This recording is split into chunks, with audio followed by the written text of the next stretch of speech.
Welcome, everybody. This is Tuesday Morning Grind, episode number 25. Today we have Paulo Shakarian with us, who is the CEO of Cybercon. Very distinguished background. You're a former military officer, West Point grad, Ph.D., and doing a lot of very interesting work around reconnaissance and predictive analytics on different cybersecurity topics. So thank you very much for being here. I appreciate it. No, thank you, Christian. Good to be here. Awesome. So, as you may know, like my co-founder is a West Point grad as well, and you guys seem to be a pretty distinguished group. And you did some military service, and then later got into cybersecurity. So, I'd love to hear your journey. Like, how did you decide to do the military thing, West Point, get into cybersecurity? Can you give us a background there? Yeah, I mean it was an interesting path. So I started out at West Point as a student in the late '90s, and this Colonel Ragsdale saw me in the hallway. I was a computer science major. He says, "Hey, you should really take the cybersecurity class. This is going to be really important in the future." And so I don't know, but I went and I took the course, and it was a lot of fun. Uh, and then I graduated in 2002, and there was no cyber command or anything like that at the time in the military. And I went to an infantry unit and did intelligence work for many years. Spent a couple of years in Iraq, and then after that, I went to the Defense Advanced Research Projects Agency as a fellow. And there I started getting involved in the use of machine learning to predict the activities of terrorists and insurgents. So it was a lot like taking the problems in intelligence that I was dealing with on the ground in Iraq and then tackling them using computational methods, which was really fascinating me. So I went back to grad school. I worked in machine learning for a decade, and then I sort of came full circle when my wife and I co-founded a research group at Arizona State. She also works in the field. Yeah. And we decided to start applying the methods of using machine learning to predict the activities of threat actors to cybersecurity. And so, kind of came all the way back around to start, working in the space that I had training on, almost 20 years prior. Very interesting. So talk about Cyrecon a little bit, because just from what I can tell, you guys are, like you said, using some machine learning and analytics techniques to kind of do some predictive stuff. So can you talk about it, what you guys do, what problems you solve? Yeah, so CyberCon really is all about making cybersecurity more predictive and proactive. So when I was in the military and we would plan missions, we'd look at what the bad guys were planning on doing, and we would take action based on what that intelligence said. And especially when I started getting into cybersecurity, for the second time around, like, 2012, 2014, what I really noticed is everything was very reactive. It was all about, can we detect an ongoing attack? What do we do in the aftermath of a breach? And things like this. And that really seemed backwards, because if you want to get ahead of the threat, you should be proactive and you should be looking at intelligence about what they're going to do in the future. Now, the issue with cybersecurity that you have in kind of an exaggerated way you don't have in the physical world is there's lots of vulnerabilities, lots of pathways into systems, and hackers use only a very small percentage of those. Mm-hmm. And so the key is can you get through all that intelligence to whittle down the pathways that the bad guys will actually use to a reasonable number? And that's where we come in with the use of machine learning and data mining to solve this problem. Yeah, so we do some pen testing and vulnerability scanning and stuff at Risk 360. And as you mentioned, like sometimes you'll have hundreds of vulnerabilities or even thousands, and kind of prioritizing those in terms of which ones are the most important and least important is difficult. So what kind of data are you guys looking for? Like, how do you know? You mentioned machine learning, data analytics. What are some of the indicators to kind of prioritize one thing over another? Well, so we collect from about 1,000 different data sources. Mm-hmm. And for each vulnerability, we have kind of a dossier about everything that's said about that vulnerability across all that data. And that stems from everything from dark web discussions to Russian hacker forums to deep web to social media and even open sources and blogs. And kind of the trick is to take that information, clean it up as best you can, and pull out the bits of it that are predictive. So, are the hackers sharing code? Is the hacker who is involved in this discussion of the vulnerability reputable and has previously launched attacks? Is there something like a pen test module available or being created? Those kind of things, once you get all those lined up, you can then compare those to previous known attacks that used other exploits and come up with a correlation. And that's what machine learning is doing here. It's essentially creating a very sophisticated correlation between the pool of intelligence data and a pool of data from reputable sources about known attacks. And so by combining that together, you can have very accurate predictions. So is this like, is the use case here, if I'm a company and I'm using like Qualys or some vulnerability scanning tool, is this like an integration where I can kind of get a second look at scores or something to prioritize things? Or how is this actionable in the field? It's actionable in a bunch of different ways. So, first, the most obvious is traditional vuln management, like you mentioned, Qualys. Yeah. But it's more than just prioritization. What we saw is, at first, customers we sold to would be like, yeah, this is a great way to whittle down vulnerabilities. But then what they started doing is they started monitoring the vulnerabilities they were remediating in our platform to see when the level of threat changes, because our scoring is dynamic. As new information comes in, the scores change. And because of this, we've gone beyond applying this to vuln management. We have a large Fortune 50 technology company that is using this as part of their CI/CD process, for example. We have users that are employing this through webhooks. We have a webhooks integration and inputting it into Kubernetes. So using a Kubernetes scanner like Claire or Anchor, you can then see what the latest vulnerabilities are. And most recently, we started applying this to OT, and we're actually working with some partners, to bring it to market, because within the OT space, you have a lot of machines that not only have open vulnerabilities but are exploitable, and the prioritization there also hinges upon where the hackers have recently turned their attention.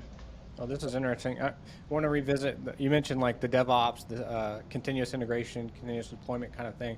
So can you use this, like, we always hear this concept of security by design, where you can kind of build an application secure from the start. So if I'm deploying infrastructure as code, I can actually get some glimpses into, maybe the way I'm deploying it is insecure, or there's vulnerabilities I need to address as I deploy the code to production. Is that what this looks like in that use case?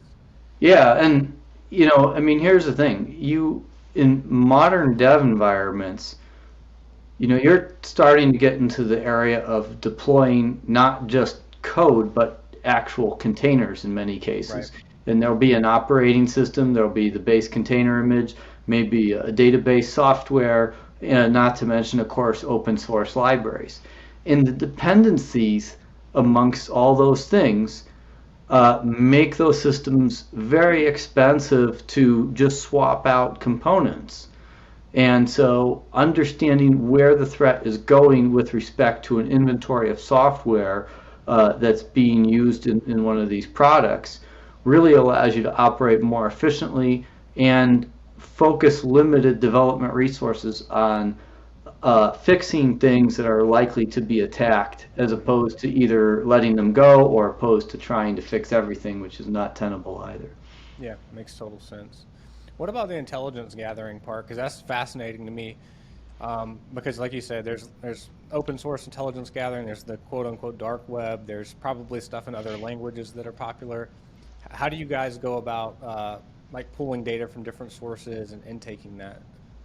Yeah, so intelligence gathering from sources like that's been going on for some time. And, there's been companies like Flashpoint that have, and Dark Owl that have done a really good job of collecting this and then displaying it in a user interface for an analyst to go and explore that data. What's different with us is we design data collection to support machine learning and AI techniques. And when you have an eye to do that, there's some key differences you have to consider. So first is extraction of indicators and the cleaning and normalization of data. So there's a lot of that manipulation going on that isn't present in other solutions, because we know kind of what, how the features need to be generated to look like. We create actually social graphs of who's talking to whom to identify hacker reputation. So all of that work has to be done, immediately after collecting the data. And then the other key difference is that anyone who actually does this kind of stuff can tell you that the sources will be ephemeral. They'll go up and down. Hackers will set up shop and then they'll close it later, or there'll be a raid by the police on a dark website and whatnot. And sometimes the sites will go down just because the bad guys are trying to be stealthy. Now, the key here is understanding how that ephemeral nature of the sources impacts the prediction. And so there has to be a feedback loop between predictive algorithms and data collection in order to nail that down tightly and have consistently good predictions. How do you go about hiring? Like, I don't know if you're relying on like third parties that are doing like intelligence gathering and integrating that, or if you guys are going to find the sources yourself. But do you have to keep like people who are pretty familiar with like where bad guys live and operate on staff, or how are you doing that? Like, how do you know where to go to look for this kind of stuff? Yeah, we do. We actually have a couple people on staff who are analysts who do just that. But their focus is on identifying initial sites to collect data from. And once we have access to those sites, it goes into automated collection. Now, certain places and locales will need to have periodic human interaction, and our system does a good job of allowing us to scale that by telling those analysts when they have to interact. For the sites that don't require that interaction, that's much easier, and that's actually the majority of things where we collect from. And identifying new sites is also something that was interesting to see the evolution of. At first, it was a very manual process, but it was one of those things that started to snowball. As we collected our own data, we could actually mine our own data for links into new sites and start automating a lot of that triage. And then, of course, the analysts would actually go visit the site before we'd commit to, creating specific parsers for it to make sure it was worthwhile. But we became very fast at identifying new places where important information was being posted. Yep. This whole concept of like where criminal activity goes on, or even government activity if you're a foreign adversary. What's the scope we're talking about? Like, how big is the underground economy? Is it thousands of sites, hundreds of sites? Is it something like almost equivalent to the internet that's an iceberg underneath? Do you think people would be surprised by it? What does it look like?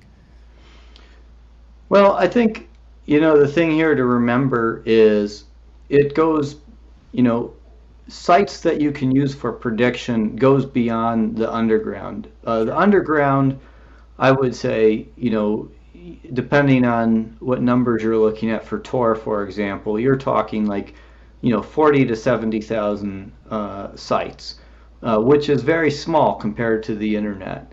But there's some restrictions there, right? Like many countries have lower bandwidth, so Tor doesn't work as well. So then kind of the next level up, you have what's called as deep web, and that's not as formally defined. Those are sites on the open internet that are tougher to get access to because they lock down the access controls really well. Yeah. But beyond that, I mean, things like social media and even open sources, when we started expanding into those areas, it greatly improved our predictive results because there's a lot that comes out of open and white hat communities that I think impact the thoughts of what to exploit. I think the hackers read things like ZDNet and Brian Krebs and FireEye and all that. And I think that influences them. And in fact, we've seen repostings of open source things in the dark web and deep web with commentary. And so, so there's a big spectrum of different things you have to collect from in order to do prediction. What's your sense for So, like, my perspective has always been that if you look at criminal activity or hacking behavior, there's probably some mix of, I guess, state actors or nation states, and then probably criminal organizations. And there's probably some overlap, like, for example, state actors leveraging or consulting with criminal organizations to do stuff. But when you think about attribution, where's all this hacking activity coming from? Is it certain nation states? Is it government agencies, criminal organizations? Do you have any sense for the attribution? Well, I think that, it's very difficult to suss out in criminal forums, who's working for a nation state, who's not, and who's moonlighting. There have been people that have reported, suspicions of, moonlighting where, state-sponsored hackers would also be selling exploits in places like the deep web and dark web. What we go by is, how do predictive results bear out? And so I'll give you an example. In September, the NSA published a list of 25 software vulnerabilities being used by Chinese nation-state hackers in attacks during the pandemic against U.S. and British targets. Okay? About half of those were deemed non-critical by the National Institute of Standards. So, those vulnerabilities people just weren't fixing because the government was saying that these are not the most important thing to focus on. Yet the Chinese nation-state sponsored hackers were hitting those vulns. So our platform was able to predict those non-critical vulnerabilities being used in attacks ahead of when they occurred and ahead of the NSA advisory. And while you could, while I'm not making the claim that we have direct evidence that we saw someone saying, who we could say for sure is associated with the PLA, that those correlations are powerful. And what it's telling me is that information about those vulnerabilities is being gleaned or shared, or maybe there's participation by state-sponsored actors that's leading to attacks. And we can see that information too, and we can predict off that information ahead of when even a nation state can launch an attack. Yep. I had a conversation a couple podcasts ago. You might even know this person, Colonel Andrew Hall, who's a West Point grad. Yes, He's at I Marymount do. now. Yeah. So he was on the podcast, and we had a brief conversation about are we at war, quote unquote, from a cybersecurity perspective. And he said he differentiated war with what was the not competition, war and competition. And he said that he felt the Army's perspective was that we were largely in competition with them, similar to how we would be like economically or something. Agnostic of like the official classification, what do you think the nature of conflict is between like nation states and the United States? Is it a lot of competition and quote unquote warfare there, or is it, what's your perspective? I think the whole problem with cyber warfare is that you can move from putting yourself in position to being in an active conflict with a couple, keystrokes. And I think that's a big thing a lot of, people might miss. So Colonial Pipeline, yeah, that was, not the result of a nation state action by all reporting. And those ransomware hackers even made the statement that, hey, they were only looking to get paid. They didn't mean to shut down that pipeline. So, but if the intentionality was there, I could guarantee you that, Russian, Chinese, even North Korean hackers could have probably conducted that in a purposeful operation to intentionally shut down that pipeline. If it was that easy for a ransomware gang to do it, somewhat by accident, there's no reason we could believe that it couldn't have been done by that. And the ease at which that happened is astounding. Yeah.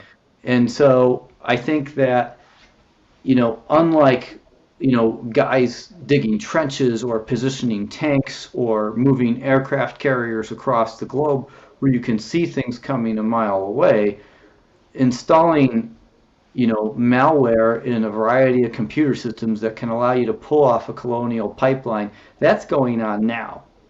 And that's why I think I would, as much as I like Colonel Hall, I think I will differ with him in opinion on there, because that stuff can turn hot in the flip of a switch. And I think our fellow Americans at the NSA and Cybercom are working every day to try to figure out where this stuff is going on and how to mitigate those risks. Yeah, I guess you hear a lot of talk about concerns for critical infrastructure, just because a lot of that stuff's running on like old systems, like AS400 or early Windows and stuff. Do you think that, from your perspective, is that aging infrastructure inherently more vulnerable than, say, a modern technology stack that you were mentioning earlier? Do you have concerns there just about the aging infrastructure and its vulnerability?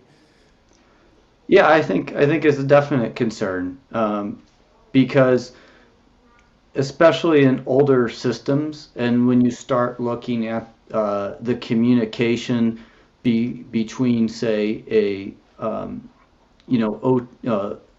legacy OT computer system and the physical device, there is a lot of security assumptions that are just not good to make.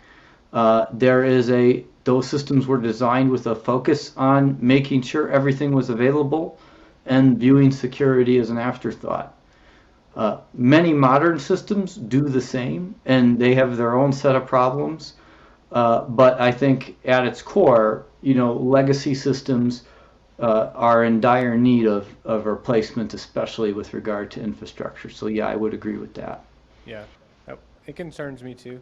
It's like the whole nation. There's this, as you know, there's this whole cat and mouse game of companies trying to justify from a business perspective why they should upgrade, to these more modern systems or move to the cloud or everything. And like I'm sure Colonial Pipeline was having conversations before whether they should hire a security manager and do stuff, but it's very expensive. And then when it happens, it's a multi-million-dollar event, and you wish you would have.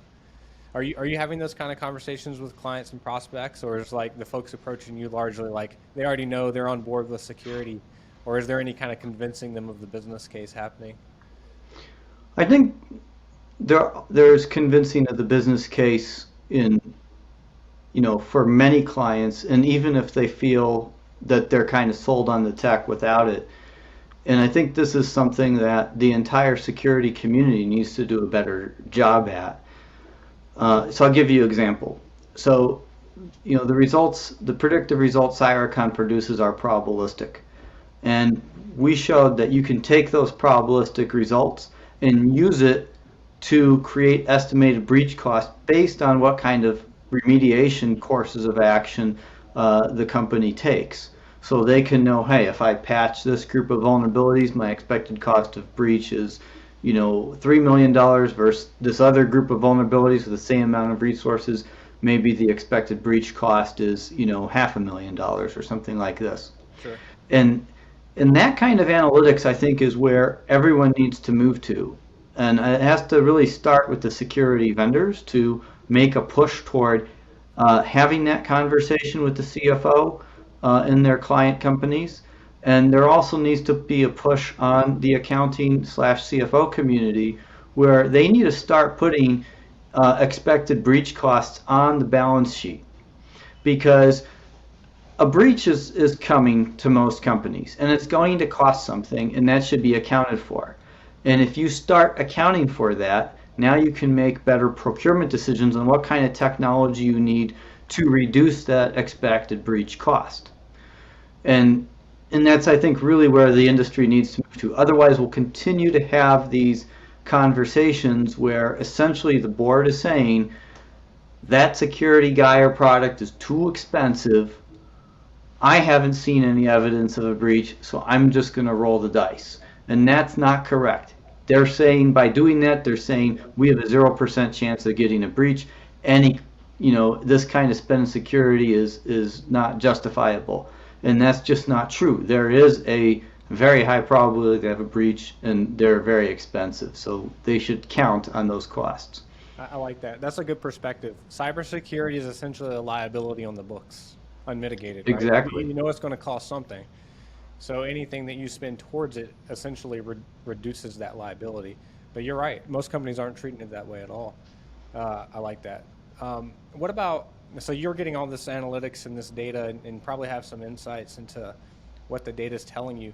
Are there vulnerabilities or just things out in the wild that you see across clients that maybe two or three that you're like are rampant that concern you in terms of just like highly exploitable, would be a big impact? A lot of companies are have this vulnerability, a lot of chatter based on your analytics that it's being exploited. Are there a few out there that are like that?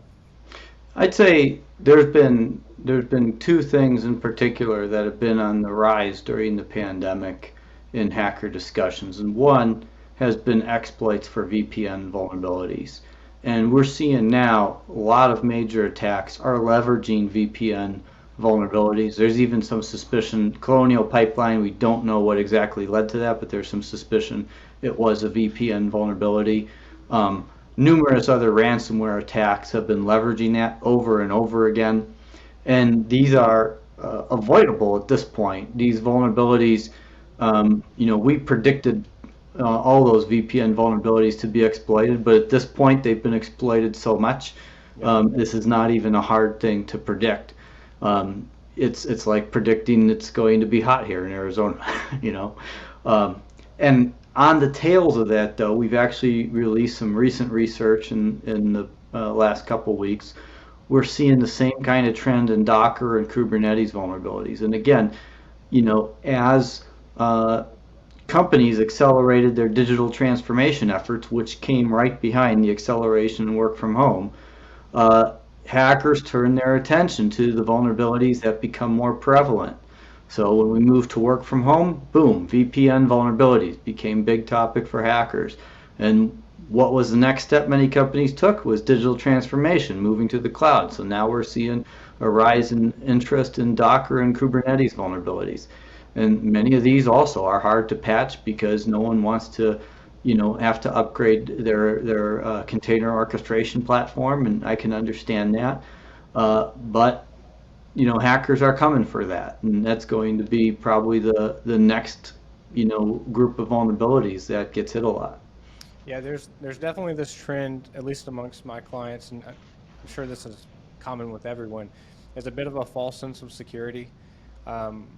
In that, like, you take something modern like a containerization, it feels secure because it's like at one point in time it was the latest thing you could do, and there's a lot of good security built in, and then everything becomes exploitable over time and then becomes less secure. Are you guys able to, can you see trends before they're happening? I guess that's where I'm getting. Like, for example, if before SolarWinds was a big thing, was there weeks or months prior where you were like, okay, hold on, we're seeing an uptick in something, and then it comes out that it's SolarWinds? Are you guys able to get that far ahead of it where it's a little bit predictive? Yeah, and we've seen this. We actually, one area we saw this was home router vulnerabilities. There was a big uptick in creation of exploits for home router vulnerabilities in the early days of the pandemic, and we actually did some analysis on that. We saw some really strong correlations between hacker interest in router vulnerabilities and number of COVID-19 cases in the U.S., if you could believe that, in the early days of the pandemic. Yeah. And what's going on here is that hackers like to create malware and ransomware that leverage vulnerabilities that are used in many, many systems, especially when you're talking about hackers of the criminal variety. And here's why. They're playing a numbers game. So they know that if they have X number of systems that have a given vulnerability, okay, probably about, I don't know, maybe, just to throw out a number there, let's say 50% of them, it doesn't matter that they have the vulnerability, that the feature relating to that vulnerability is not turned on, or they have some other mitigation that prevents any further lateral movement after that vulnerability is exploited, or something else, right? So already, let's say you knock out half of those potential victims. Then out of the half that's left, there's probably maybe half of those that you're not going to have a successful attack due to things like, even simple things like diurnal behavior, like people just turning off their computer systems at night, which in some parts of the world folks still do. Or, maybe the computer system is, even if you run ransomware on it, the person owning it, they don't care about it, or they already have good backups. So at each level, what you see what I'm going here is the chance of actually being successful in launching an attack is fairly small. And this is also not counting things the hacker himself could mess up, such as, maybe the malware doesn't account for certain types of computer systems or certain configurations, and the attack just doesn't launch properly due to reasons like that, where otherwise the guy is totally vulnerable and should be owned. And so you're probably looking at a single digit, percent success rate. But if I'm hitting that and there's 100,000 computer systems on the internet, I got pretty good odds of getting, paid out on at least some of those and making some money. Yeah, I mean, it's a business case is what you're describing for them. It's like they're looking at the market size, how successfully they can go after that market size with some efficiency and some success rate. So that's it. I do believe that a lot of the cybersecurity stuff is economics driven. Like there's a lot of money to be made, or whatever. What do you think can be done, if anything, to like curb that? In terms of, is there legislation? Can businesses stop paying ransomware? Is there any solution that you see in the short or medium term, or is this something that we can only address in the long term? Well, I mean, I think, the ransomware thing is, this is probably the easiest problem to address in many ways. Regular and robust backups pretty much solves the ransomware issue in most organizations. It reduces what could be a devastating attack down to simply downtime in terms of availability. Now, that's not accounting for confidentiality aspects. You got to remember, when that information gets stolen, the ransomware guys, they have that information and they can go and sell it somewhere else if they want. I mean, they're criminals, you're not going to stop them. I think the other thing that you mentioned, though, that can really impact the ransomware model is just people stop paying the ransoms. And I think that goes hand in hand with having good backups.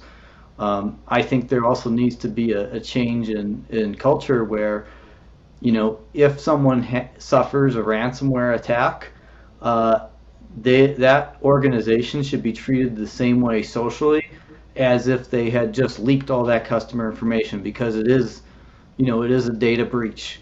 And they shouldn't, no one should let those individuals off the hook because they paid the ransom and some criminals promised not to disclose, the employee or student or customer information. That's just not acceptable. So we really need to work to have mechanisms in place to delegitimize the payment of ransom on our end as a society. And I think that will go a long way toward harming that particular business model. Now, this, of course, does nothing for other things like selling of stolen credentials or illicit cryptocurrency mining through malware and these kind of things. But ransomware seems to be the big money maker right now. Yeah, I've seen some talk of like maybe the consequences aren't high enough for these criminal organizations. Do you think the U.S. and others are doing enough to like actively go out and try to get these folks and prosecute them, or is like it just so difficult to do for attribution that it's not possible? No, I think the United States does a good job, and I think a lot of companies in the United States, in particular, Microsoft's pretty well known for going after hackers and working with DOJ to build those cases, take down those servers and things like that. But it is a game of whack-a-mole. There are guys that are going to be successful. I think again, at the end of the day, the payoff is just too big. And I think also there's been studies in psychology and social science that show that the anonymity granted by doing crime over a computer network leads to more risky behavior. So I don't know if it's an enforcement issue as much as it's an issue of having a rich target environment. Yeah. Would- I know Biden recently released the executive order that's aimed at enhancing cybersecurity, and previous presidents have done something similar before. Do you think that this is something that can be legislated, or will that help, or is it kind of some kind of public-private partnership that needs to exist? What's your thoughts on resolving this at a country level?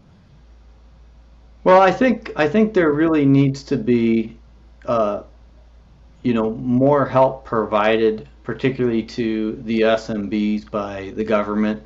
Um, I think that the government has done a good job of trying to reduce costs and barrier to entry for state, local, and tribal governments, which is great. And the organizations like the Center for Internet Security have done a great job, leveraging like DHS money to get out in those environments. But I think kind of the SMB space, these are the ones that I think are next in line that need help. Um, they don't have the manpower to, have the right kind of cybersecurity at the highest level. And these are also the kind of organizations that nation states will want to leverage as a launching pad for future attacks. And we've, seen this in critical infrastructure. We've seen time and again breaches in, uh, critical infrastructure facilities that are very small towns and stuff like that. And you wonder why that occurs. Well, maybe that small town is using a SCADA system that is standard and accounts for 40% of the market share for that type of SCADA system, and the bad guys are using that to practice their attack so they can get understanding of how it works as it spreads wider. And this is why the smaller players need more help. Now what that looks like in terms of grants or funding or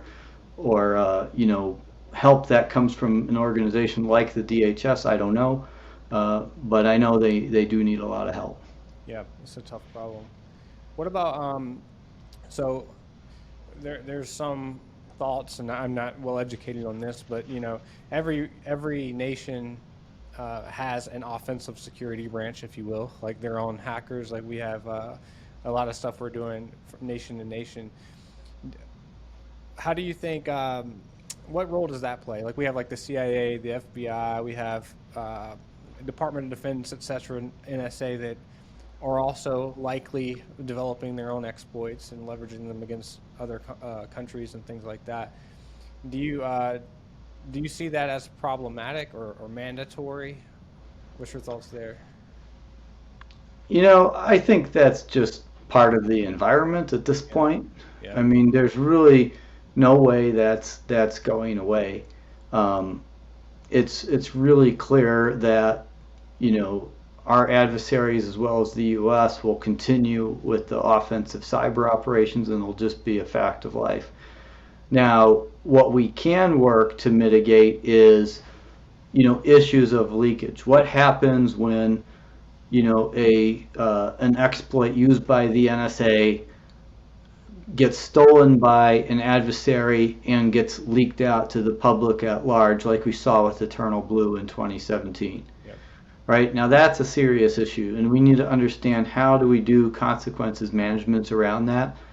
And if you look, but the same problem exists in industry too, right? You got FireEye doing penetration tests on large corporations, leveraging vulnerabilities, many of which are not known widely to be exploited. And then those pen testing tools get stolen by the SolarWinds attackers. Now, FireEye did the right thing. They went ahead and they disclosed the vulnerabilities that were exploited in those pen test tools as soon as they realized that stuff got stolen. And that's really, kind of the key to managing the outcomes of, these highly professional nation state actors who are, taking these kind of actions. Yep. Knowing what you know, does it change your personal behavior in terms of like technology that you use or using social media or not using it? If you're advising like a friend or a family or thinking through your own life, like what's your own operating system? Yeah, I mean, I'm very conservative in my computer usage and in adoption of a lot of new technologies. I think what's really, astonishing to me is, how easily people will hand over that trust, uh, by installing a new app on their phone or going to a certain website. Um, and I think, those kinds of behaviors, we need to start to have, a culture, in our society around, smart computer usage. And I think that, there's a little bit of the users being subservient to the developers with the next new idea, and the developer is like, well, just click on this, so this app always, uses your microphone or or camera on your phone, and you think, well, I really want this, so I click. Well, we maybe need to move to a culture where that app developer needs to be held accountable, and maybe, the person on, TechCrunch reviewing that app should be like, this thing's asking for all these extra permissions. Is that really necessary? Is this app really safe? And there should be a focus on safety and security when we evaluate new software as opposed to just diving into the wonderful features. Yeah, absolutely. GDPR, which is a privacy legislation out of Europe, has something called a privacy impact assessment. So in theory, they're thinking about this, that when you release a new product, you should be thinking about the quote unquote rights and freedoms of the individual, like if there's impact.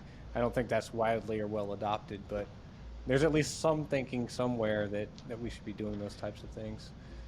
Yeah, but you see, the thing with GDPR, I mean, I think, on the whole, it's a positive development, but it's, that's putting the onus on the developers, and it still is perpetuating this idea that as users of technology, we should just be kind of dumb and blind to accept whatever's thrown at us. If it's providing a game or a productivity improvement, you should just go for it, and forget everything else. And I think we as users, and along with the media as, people who write about technology, should instead move toward, a stance where, hey, this thing isn't safe to use. If an automaker would start releasing a car and would, would omit seat belts or would have, ribbons for seat belts, Consumer Reports would have a field day on it. I don't think we have the same thing with technology in our society right now. I agree. There's like, I haven't put a lot of thought into that, but that's a great point. There's a lot of focus on features and benefits, but very little focus on consequence or safety, to your point, when it comes to reviews or tech writing. Do you do anything funny when it comes to your own privacy operating system? For example, one of our pen test guys, he uses a cell phone, but he reinstalls Graphene OS on it and does a bunch of stuff custom stuff to be more secure and private. Do you do anything like that? Do you have a funny cell phone or not use social media or anything like that? Yeah, I mean, I'm pretty old school on my social media usage for the most part. And then, what's in terms of privacy protections, I mean, I generally try to use DuckDuckGo for my searches. I am a Tor user as well. VPN, of course, is really popular within the company as it is. And many of these things are a little bit inconvenient at first to get up and running, but sort of once you get that muscle memory going, and hey, that I want to hide my IP address, to take a look at this site because it's something in Russian and I'm, a little nervous about it, or and those kind of behaviors, then, it becomes natural to take those extra steps. So I want to know, I know you guys recently just got funding. I don't remember exactly when. And obviously the company's growing and getting a lot of traction and doing some great things. So can you talk a little bit about that? Like, what's the growth plans? What's next for you guys? Yeah, so we're seeing a lot of really exciting growth in the mid-market. When we first introduced our solution, we had some really nice enterprise customers that leveraged it, particularly in the financial sector. And no one was surprised when we told them that, hey, we have this great, financial customer in the top, 50 or whatever that's using our solution. And because those kind of customers are very tech savvy and they can get a lot of value out of ideas like AI and data mining.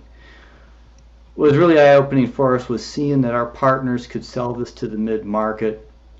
One of our partners doubled sales every quarter in 2020 in delivering to the mid-market, which was really super exciting.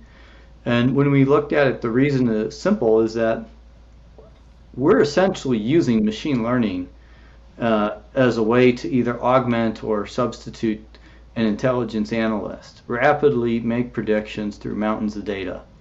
And when you have a company that has, say, 3,000 or 5,000 endpoints, they're not going to have the intelligence cell that a Wells Fargo or a Goldman Sachs is going to have.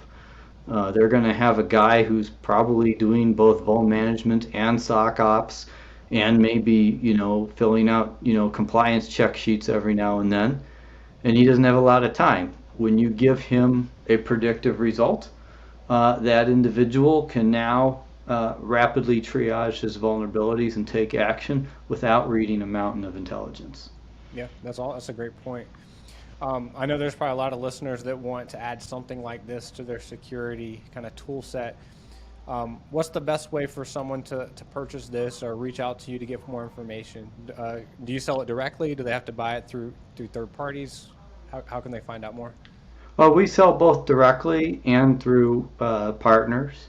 But if you want to reach out directly to us, you can visit our website at cyricon.ai, CYR3CON.ai, and we will perform what's called a PRET assessment or predictive threat assessment, whereby we take an anonymized list of your vulnerabilities and we'll tell you which ones hackers are talking about the most and how that differs from your current prioritization methods.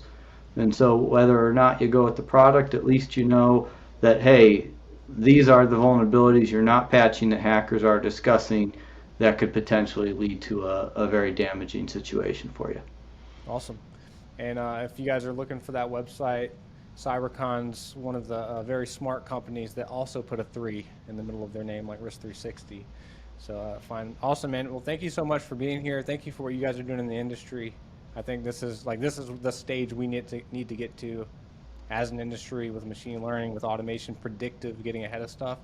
So thanks for your service in the military and for what you're doing today with the security world. And thanks for being here. Well, thank you, Christian. I appreciate it.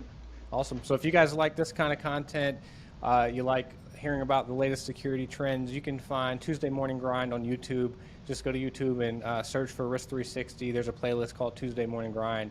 And you can also find all of our content on any of the social media platforms you like. There's also a podcast format of this if you don't want to look at our beautiful faces while we're doing this, and you can find that on any of the big podcast players.